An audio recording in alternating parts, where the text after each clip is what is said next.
Entering tunnel number 13. நிறுத்துங்க. Sir emergency sir.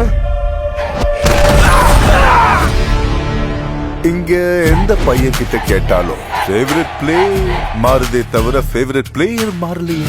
பெத்தி இந்த ஏரியால ஏதாவது கடவுளுடைய பேரா? என் ஃபேவரட் கிரிக்கெட்டர் பெத்தி சார்.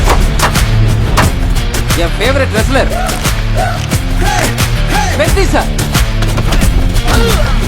என் ஃபேவரட் ரன்னர் பெத்தி சார். இந்த ஏரியா பயலவருக்கு பெத்தி கோயில இருக்க கடவுள் இல்ல சார், கிரவுண்ட்ல இருக்க கடவுள்.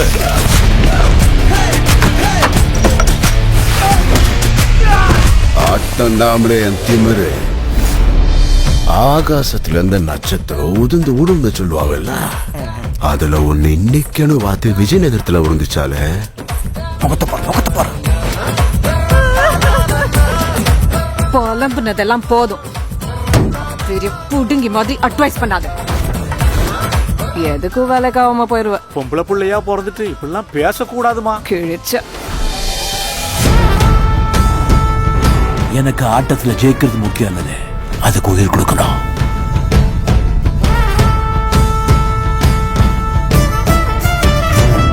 கவர்மெண்ட் ப்ராப்பர்ட்டியை டேமேஜ் பண்ணுவீங்க. நாம எல்லாரும் ஒரே பூமியில பிறந்திருந்தாலும் உங்க ஊர் மனுஷனுக்கு மதிப்பு அதிகம், எங்க ஊர்ல பிறந்தவனுக்கு மதிப்பு குறைவா?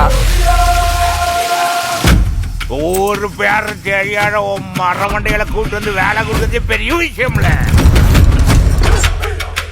அவனுக்கு நல்லா ஆடத்தான் தெரியும், நமக்கு அவனை ஆட்டி படைக்கவும் தெரியும். எங்களை அந்த ஆட்ட கூலிக்கார பைய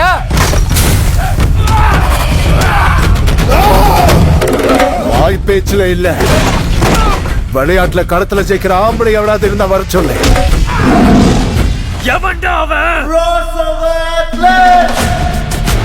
ரெண்டு ஆட்டத்தை கலந்து ஒரே ஆட்டமா ஆடுறவங்களுக்கு கொடுக்கிற பேர் அது. நான் பெத்தி சார். ஜெயிச்சாலும் தோத்தாலும் அது இந்த மலையடி வரத்துக்கு அருணுதாதான் இருக்கும்.